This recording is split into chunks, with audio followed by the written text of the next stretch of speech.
So how you been doing? Pretty good. All right. When's the last time you were up here? Have you been up here recently? Nope. Have you been up here since it turned blue? Seems like maybe you were. The last time I can remember being up here was when we were pulling the cables to run new network cables for the second floor here. That had been like in March, maybe. Oh, yeah. That's right. I mean, I've been up here to do some stuff on Greg's computer, and But I don't think I came in here. So when you first got to this place, Rio Grande Bible Institute, what did this room look like? Do you remember? It was kind of divided into two. Like this was a wall right here? And part of it was, that section over there was like a studio for filming online classes. And it had fake bookshelves and fake plants and trees and stuff. Okay. And like a desk? Yeah. Okay, I've seen those videos.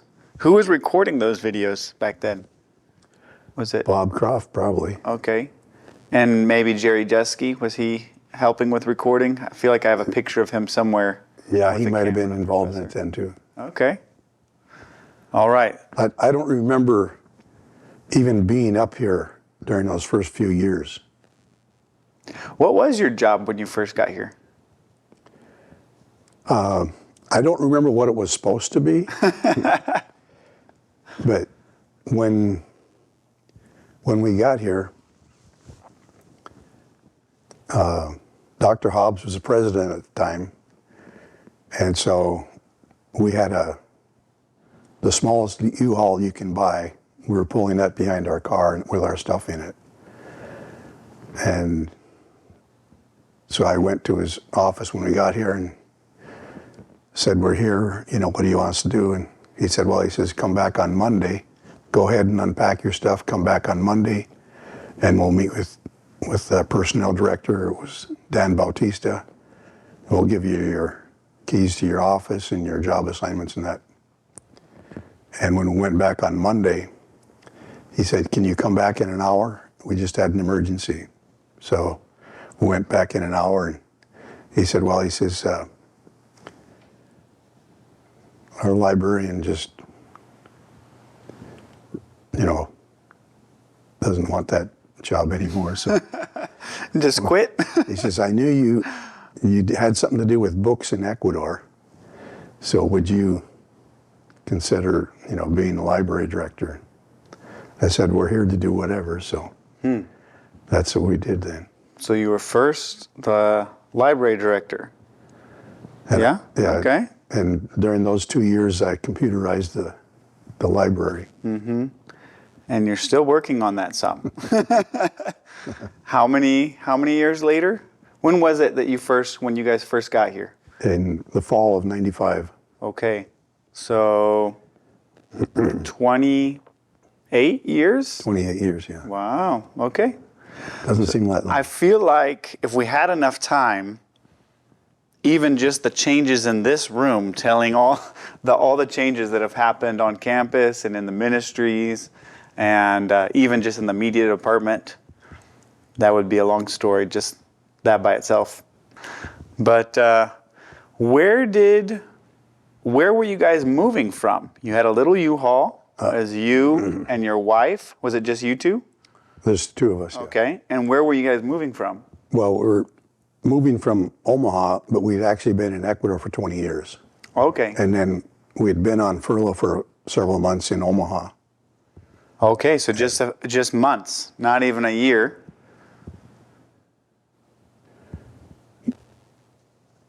I think we took close to a year furlough. Okay. And then went back to Ecuador and closed up our stuff in Ecuador, and then went back to our apartment in Omaha we waited for the RGBI board to decide if they were going to accept us or not. Okay.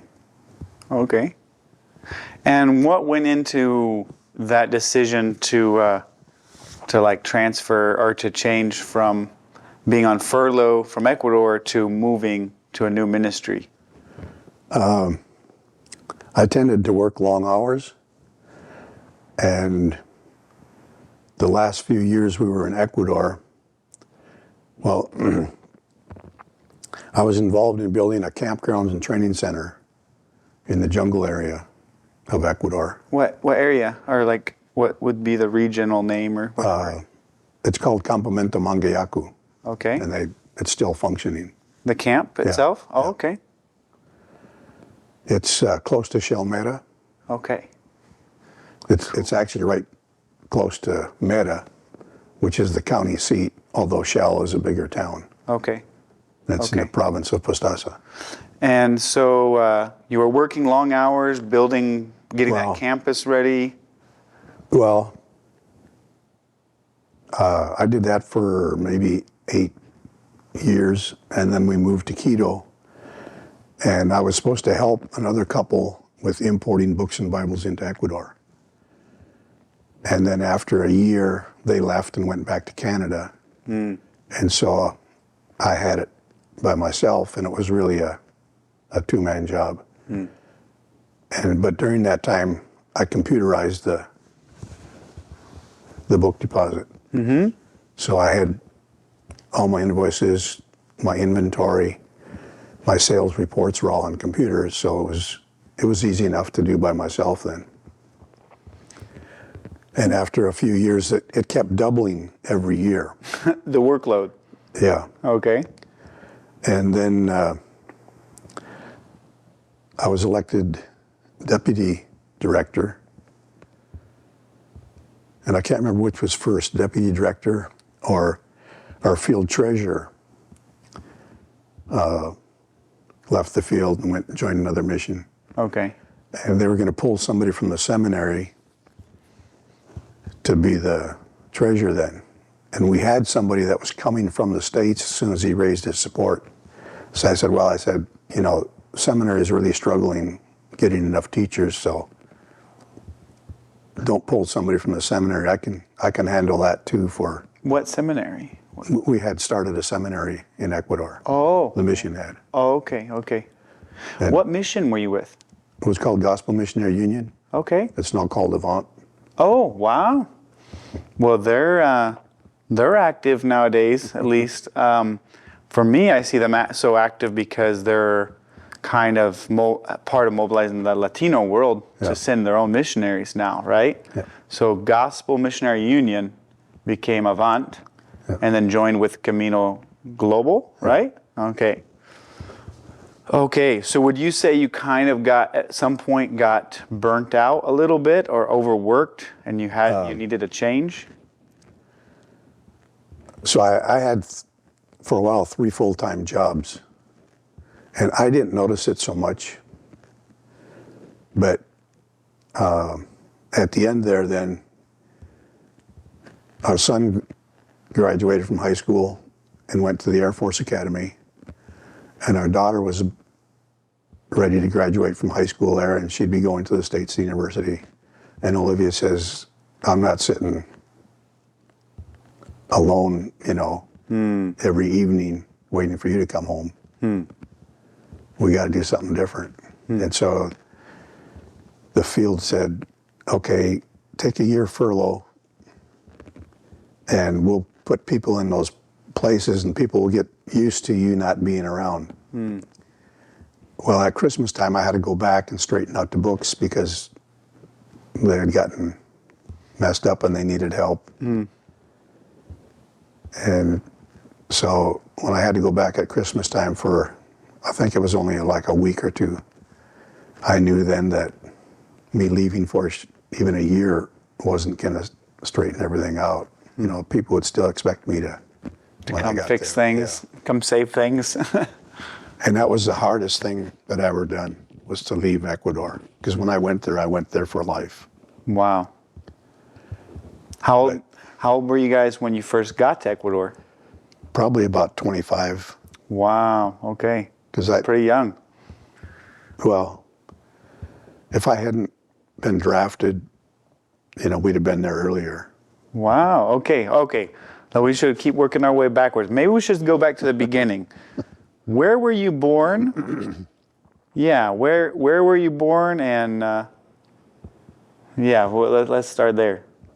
I was born in North Dakota, Okay. in Langdon. It's in northeast corner of North Dakota. I've never been to the Dakotas. Sarah has. My wife has. I haven't. And there's less population there now than when I was born. Oh, that's different. Way from lot, most places. way lot less. Okay. Was there some kind of industry there at the time that Well, no, kept people there? It's farming, and Okay. and before you farmed with a 3-bottom, 4-bottom plow. Now they don't even plow, but they have these machines that are 50 feet wide. So it takes one person to do the job of, I don't know how many people now. Before it was, how many acres do you have? Now it's how many quarters or how many sections do you have? Interesting. The farms are just huge now. I mean, the combines are $1 million combines and stuff like that. So you're born in North Dakota. Did you grow up in a Christian family? Yes. What kind of church did you go to? What was family life and church life like for you? Yeah, I always went to church Sunday morning, Sunday night, Wednesday night. There was always a harvest missions festival every fall. That would be like 3 days. And when I was in first grade, we moved to Warwood, Minnesota, and same situation there. The church was, you went Sunday morning, Sunday night, Wednesday prayer meeting, and very missions minded. It was just a small church, but at one time there was 7 of us that had grown up in the church and all on the mission field at the same time. Wow. Supported by that church. Wow. And I'm guessing the church was maybe 120 or something like that. So was it like independent Baptist or something like that, or what kind of church was it? it was General Conference Mennonite to start with. Oh, okay, okay. But both the one in North Dakota and the one in Warwood became independent Okay. when the General Conference went liberal. Okay. So just an independent church. Yeah. Yeah. It's now called Woodland Bible Church. But Woodland Bible Church, and just very missions minded. Very missions minded. Do you remember a time growing up where you felt like, okay, I understand the gospel, like a conversion experience? Or was it more just like always just believing what was taught from the Bible? Well, I had a head knowledge, all the time. But at some revival meetings at our church, it was a week-long revival meetings, and on a Thursday night, it finally hit me that I needed to make that decision. And so that Thursday night, then I made that decision to accept Christ as my personal Savior. And how old were you at that? Probably 14. Okay, so a little bit older. Yeah. Like maybe 13. I don't. Yeah, but I had it written down at one point in a Bible, but I've since lost that Bible. But into your beginning teen years, and so do you feel like that changed your perspective and the way you were living at that point? Not really, because we already had it ingrained in us how a Christian is to live, and so there wasn't like I quit drinking or anything like that, because I never had. Right. But at some point, between 13, 14, when accepting the Lord as your personal Savior, and 25, arriving on the mission field in Ecuador, how did the Lord grow you and convict you that you should go into ministry or go into missions? I had an aunt and uncle that were missionaries. I had cousins that grew up on the mission field. Wow, okay. Whenever missionaries were at our church, they would be at our home either to stay at our home or just come for a meal. And so my parents always supported missionaries. From as far back as I can remember, I wanted to be a missionary, like them.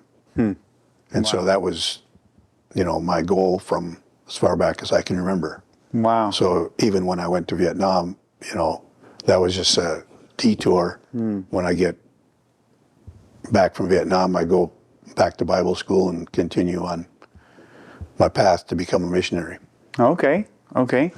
All right. The first 15 minutes has passed. We're into our second 15 minutes. So, all right. So I want to hear a little bit, okay, at what age were you drafted into the Vietnam War? Probably 20 or 21. And you had already started Bible school at that point. Right. That's what it sounds like. And where were you going to Bible school? Omaha, Nebraska. Okay, Omaha, Nebraska, going to Bible school. Did you grow up going to public school where you were? In high school. Mm-hmm. Yeah, okay. And then went to Bible school, got drafted halfway through or about in the middle somewhere? There, yeah. Okay. How long were you in Vietnam? 1 year. Okay. And so for you, that was a detour.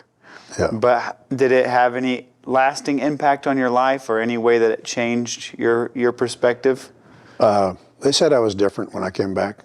I was a medic for a recon patrol, so you see things that somebody back in the States wouldn't have seen. But I came back, went right back to school, back to work. There were times when if lightning would crack or something, and I'd be down on the floor real quick. And I had, dreams and stuff at night, but I don't think I had the PTSD problems that some people that I knew had. And my theory on it is because I was still, even when I was in Vietnam, I was committed to being a missionary, and so I wasn't going to do something that would jeopardize that. Other people that I knew, one that I'd even went to Bible school with, when he was in Vietnam, he did things that a Christian ought not to do. And I think he maybe had guilt when he came back. I didn't have any guilt because I didn't do those things even when I was in Vietnam and had a chance to go on R&R to different places where a lot of that stuff takes place. I didn't. So there's a lot of temptation, and just like you might die any time. So I guess that kind of is a temptation to just live however. Right. Interesting. I didn't think about that part. So there was others even from your Bible college that were drafted that you knew? I don't know if he was drafted or if he enlisted. Oh, okay. Okay.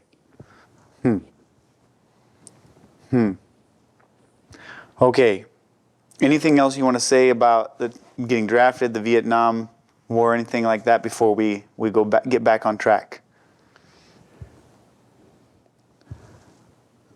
Someday I should record some of the stories that I used to tell my kids. Some of them a lot of them are funny stories from Army days. All right, and they would always say, "Dad, tell us this one." What's one story? What's one story you remember that you tell your kids, or you did tell your kids and stuff like that?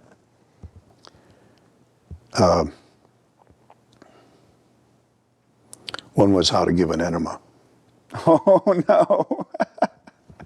Well, in Vietnam one time. And you're the medic, so you see everything. In Vietnam one time, this is a different one.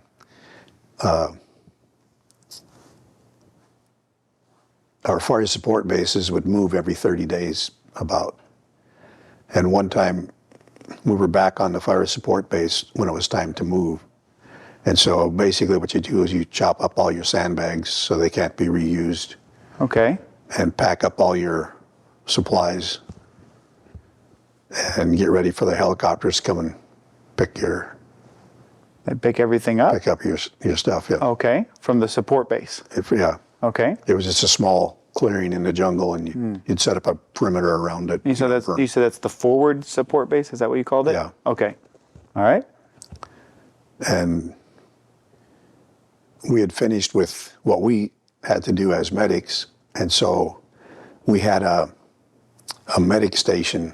It was probably about 8 by 12, made out of heavy timbers, with just an opening for a door with a poncho blanket hanging in the front of it. Okay.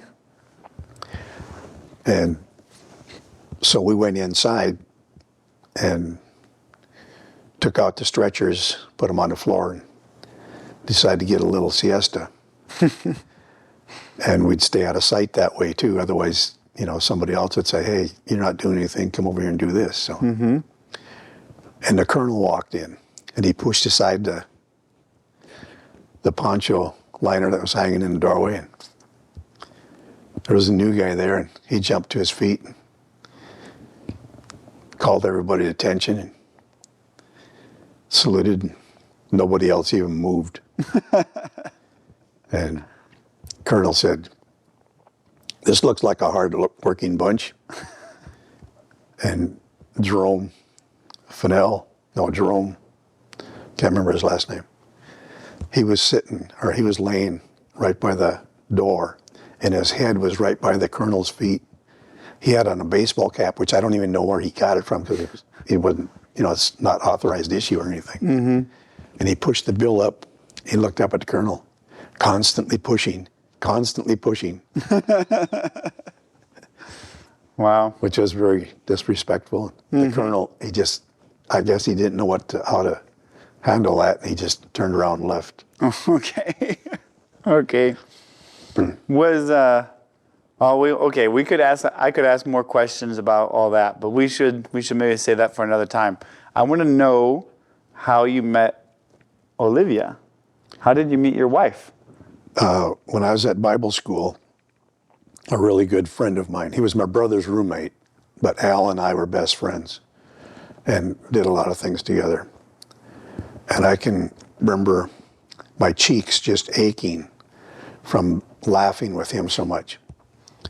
And he was invited to speak to a youth group in Sioux City, Iowa.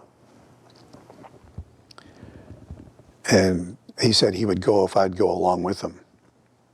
So I went along with him, and it was at that youth meeting then that I met Olivia. Okay.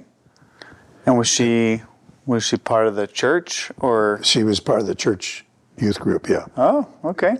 She was out of high school already, working as a dental assistant. Okay. And she started to write, you know, shortly after that then is when I got drafted.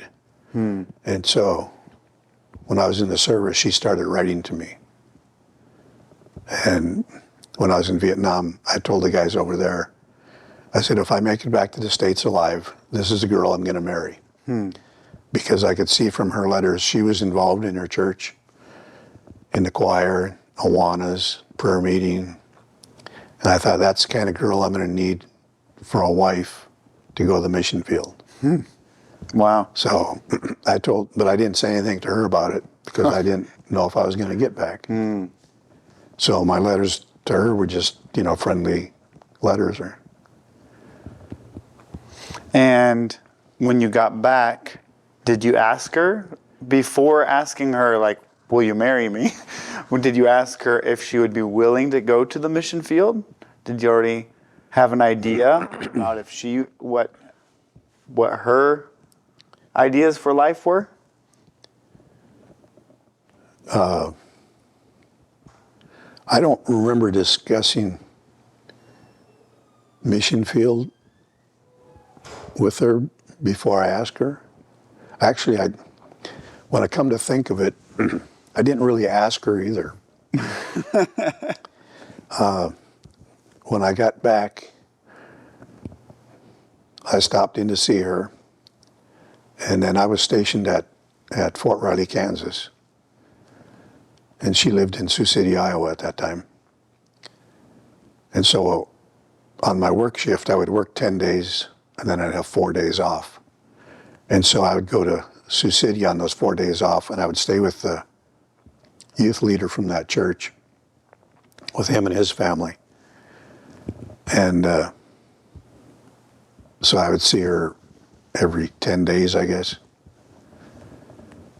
And after a couple of months, I told her, I said, do you think, July would be a good time to get married? And that's how it was. Okay. Hey everyone, Billy Jackson here. This is our podcast, Entre Hermanos, and that means between brothers. We want the brothers and sisters of Christ hearing the stories of what God is doing to prepare future pastors and missionaries for His church. That's what we're trying to do. So if you enjoy the stories, share this podcast with others and have so that they can hear what God is doing around the world. And then I thought, her father had passed away some years before that. So I thought the next morning I would talk to her mother and ask her for her permission. Mm-hmm. But Olivia had told her that night when she got home, so. Oh.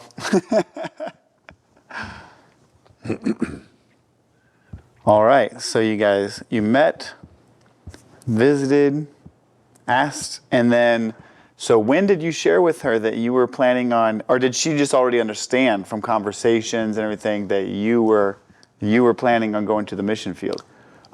I don't really remember having those conversations, so I'm guessing she just understood that because it was never an issue for her that, I don't want to go to the mission field. Okay.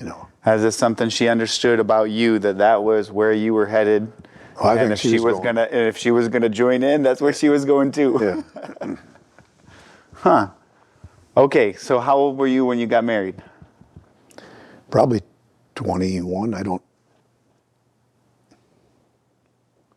Were you finished with Bible college? I forgot you said. Did you finish Bible college by that time? I might have been 22 or. No, I finished Bible school afterwards. Okay, so you got married. And I went right back to. I got married and went.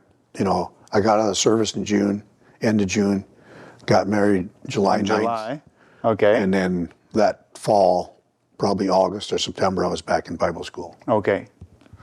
And then And graduated a couple of years later. Okay, and then had around 2 more years or so to finish.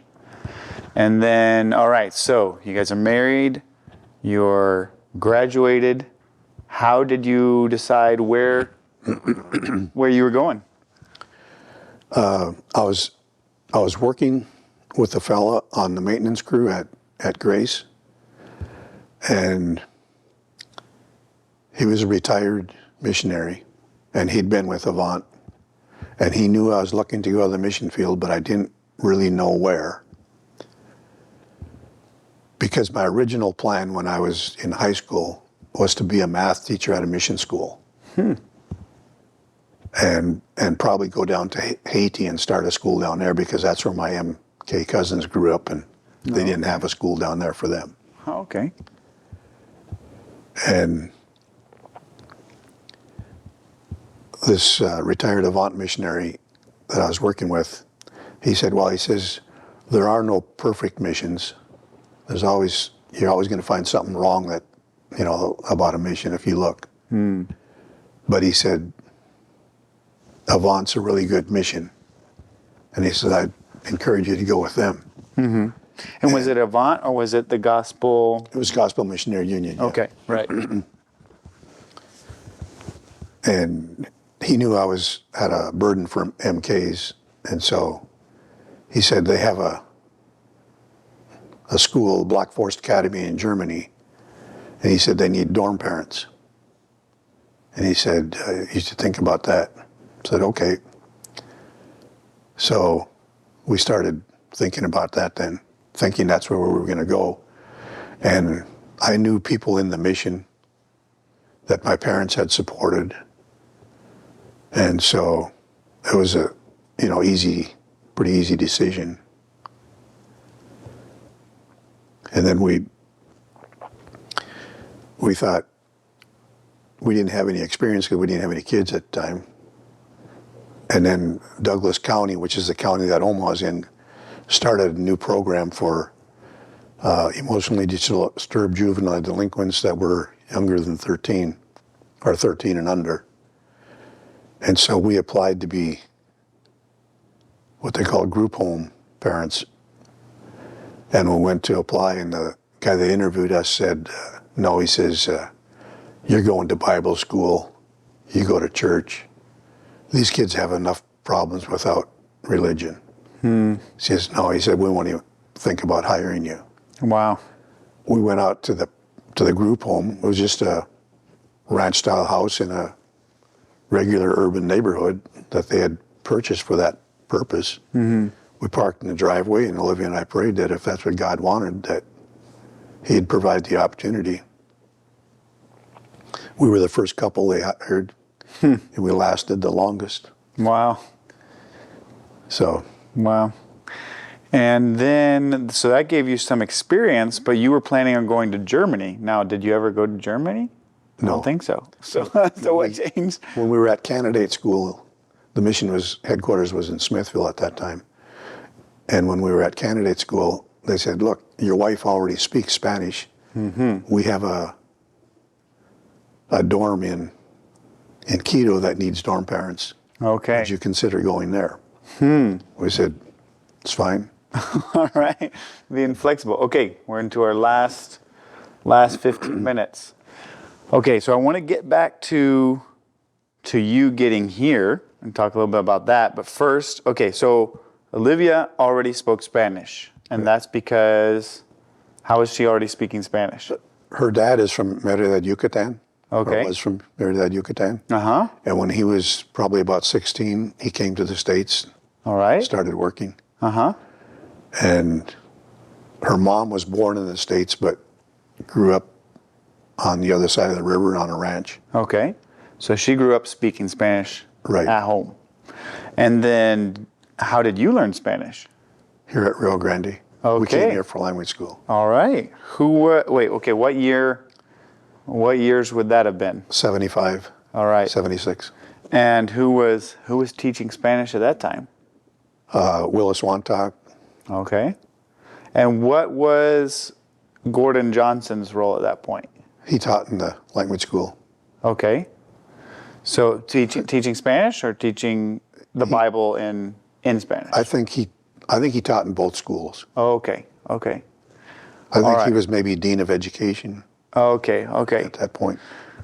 And all right, so you came, learned Spanish, went to Ecuador, served for 20 years, and then you've already told us some of what the Lord did to bring you back. And you said that was the hardest thing you've done, Yeah. making that decision to leave, because you plan to stay there for the rest of your life. Yeah. What, And that last week we were in Quito. I was walking down the street outside the mission headquarters there, and I met Wilson Campoverde, who is from Ecuador, and he was down there periodically to speak at conferences that we had at the church plant we were doing. And he says, I hear you're leaving Ecuador. He says, where are you going to go? And I said, I don't know.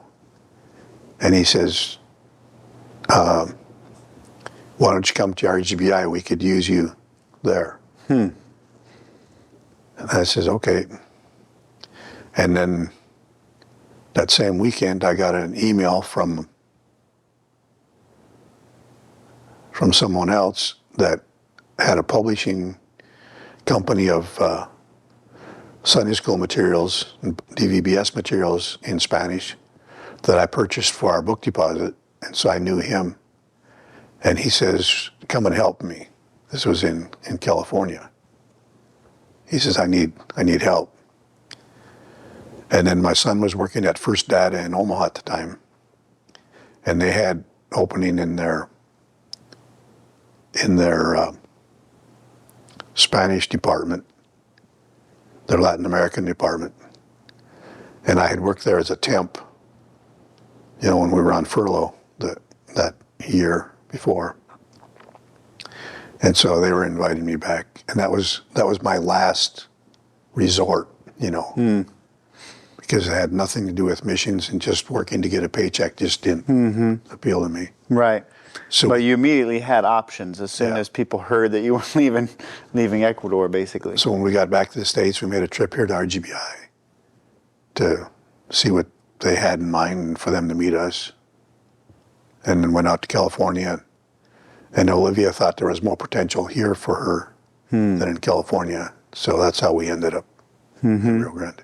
And I know Olivia was Sarah's conversation teacher for learning Spanish when we were here learning Spanish about 6 or 7 years ago. So And Sarah probably didn't even know she spoke English. right, yeah, no, she was really good. I think at some point, you know what? Maybe Sarah knew, but all the rest of the students were convinced because maybe we had met you guys or something. I remember there was something at some point where everyone was convinced she didn't speak English, and Sarah's like, she understands you. She understands what you're saying about her.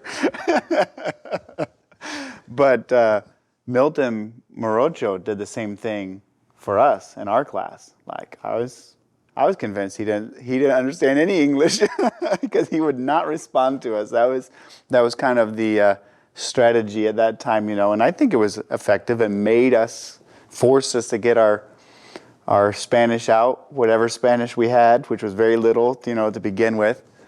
What was the strategy like whenever you were learning Spanish? A lot of repetition, right? A lot of repeating sounds and Memorizing dialogues. yeah. I think you were using the same yellow books that were here when we first got here. So what was the... Yeah, do you remember any of what the strategy was like? There was a book. It was called Temas de Arciniegas. Okay. It was written by an Argentine, and he was a newspaper reporter, and he wrote these one-page essays. And you were supposed to discuss that essay, and Mr. Johnson was a teacher. And I could look up every single word in that essay and still not have an idea what the guy was. Were they like the little short stories? Or no, these weren't stories. They were philosophical things that he was. Oh, no. I remember for us, we were supposed to read these little short stories. They call them like cuentos simpáticos or something like that. Oh, I don't that know. was easy stuff. Yeah. But, I mean, even with that, sometimes, like, there would be this story that was supposed to be funny, and I completely did not understand what was going on. Like, where is the joke? I did not understand. But I think we would read scripture passages and then supposed to discuss them or something like that. And then in the language lab, the person in there would sometimes play these condorito jokes. Okay.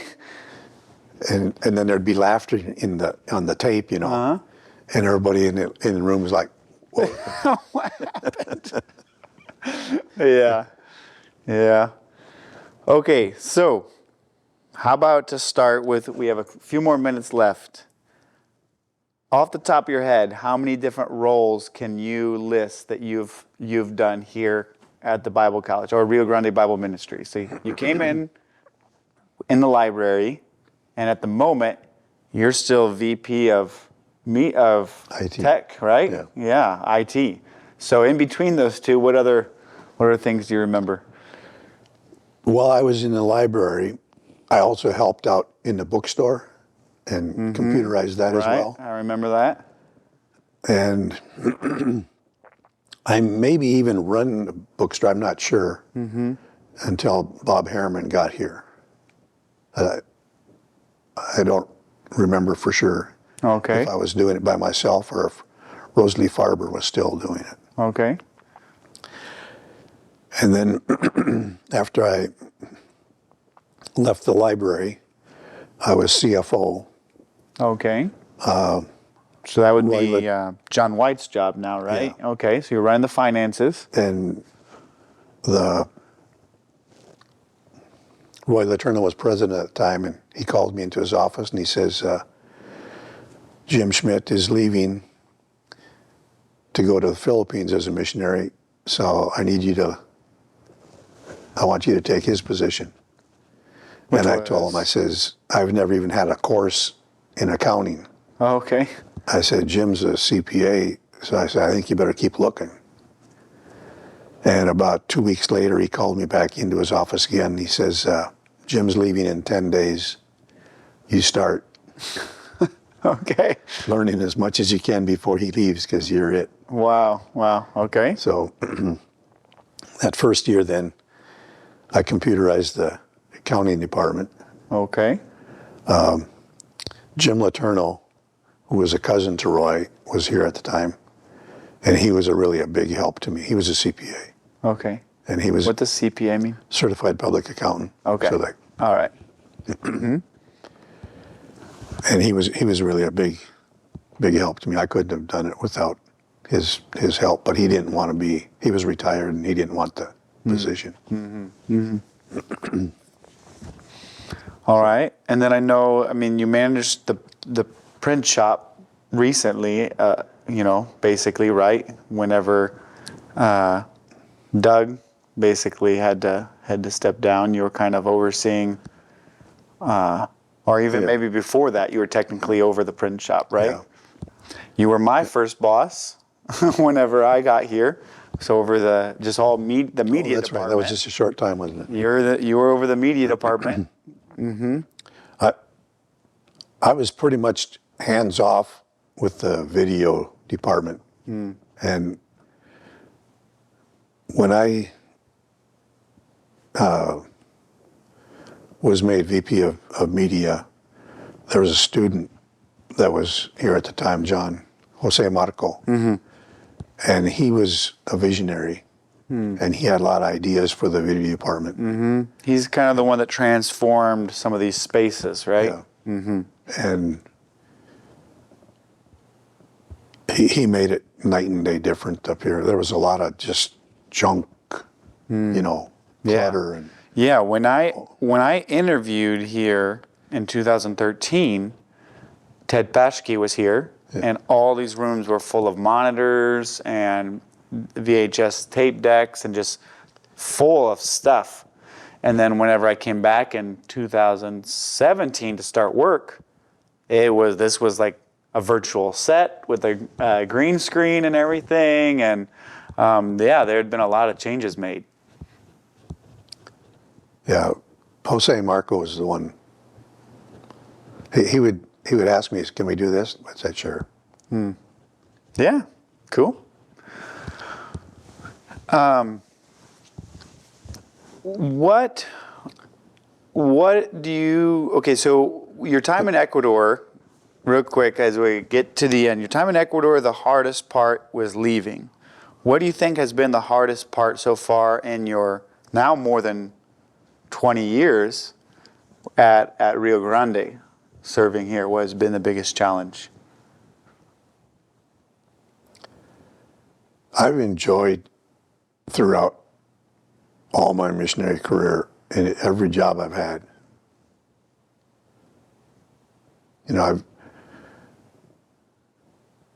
I don't know as I'd ever want to go back and do one, like I don't think I'd want to go back and do accounting again, but I enjoyed it while I was doing it there. Yeah.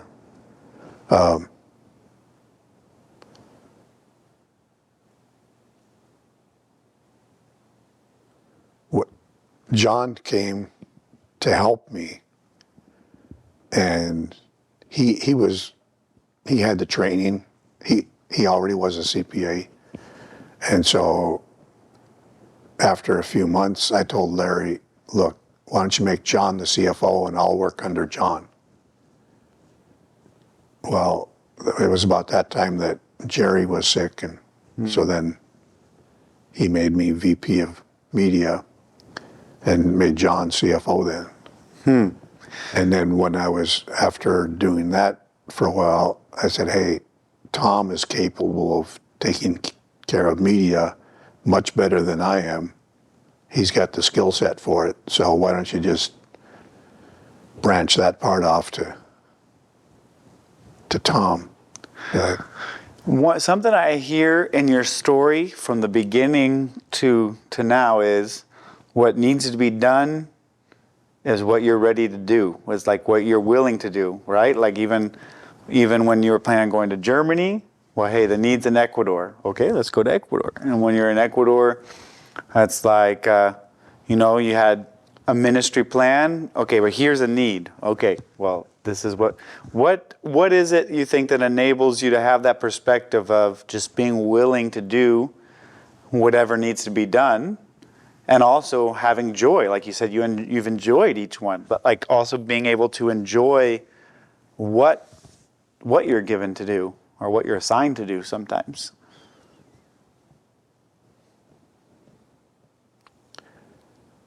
I don't know if I can answer that. I never thought about that. I think it's a little bit of a generational characteristic too. It seems like there was a generation, well, what needs to be done, that's what we do. And I'm not sure I see that in our current generation as much. It's more about like my dream or my goal, that's what I have to do. You know, everything else needs to be cut away so that I can pursue this. How do you think, I mean, what helps you just be able to say, well, hey, this is a thing that has to get done, and I'm going to be happy while I do it. And when I think about that, and I think back to what my dad did, I don't understand how those people could do that. Because like when I was growing up, you know, we were a poor family and lived on a farm. We had a few cows for our own, you know, use, because I had, you know, 7, 8 brothers. We raised sheep, and in the springtime, the sheep would give lambs, and sometimes you could have cold weather, and sometimes even 30 below when your sheep are already starting to give lambs, and there's, you know, 2 feet of snow outside. And so Dad would have to get up during the night multiple times, go out, check, see if any new lambs that need to be brought in, put under a heat lamp, and get them thawed out. And because if you don't, and you don't have, you know, don't raise new lambs, you don't have any to sell later on that summer. And you starve. And so there's no instant gratification in it, and it's really difficult to go outside 30 below and do that kind of work. And I wonder how many people would do that nowadays, you know? Yeah.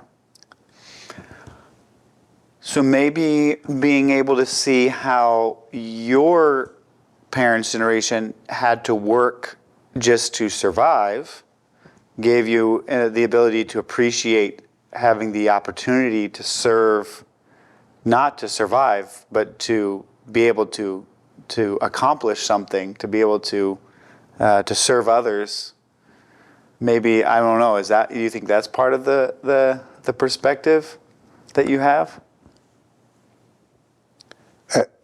At my dad's funeral, I learned that when he was first married and farming, and we were still, us kids were still little then, there was a missionary that learned that, and my dad was supporting missionaries, you know, way back then. I was always supporting missionaries. My dad never ever bought a new car, but I know vehicles and even new vehicles that he bought for missionaries. Wow. And missionaries that he supported that he'd never even met, just heard about them and supported them. And at his funeral, I learned that early in his marriage,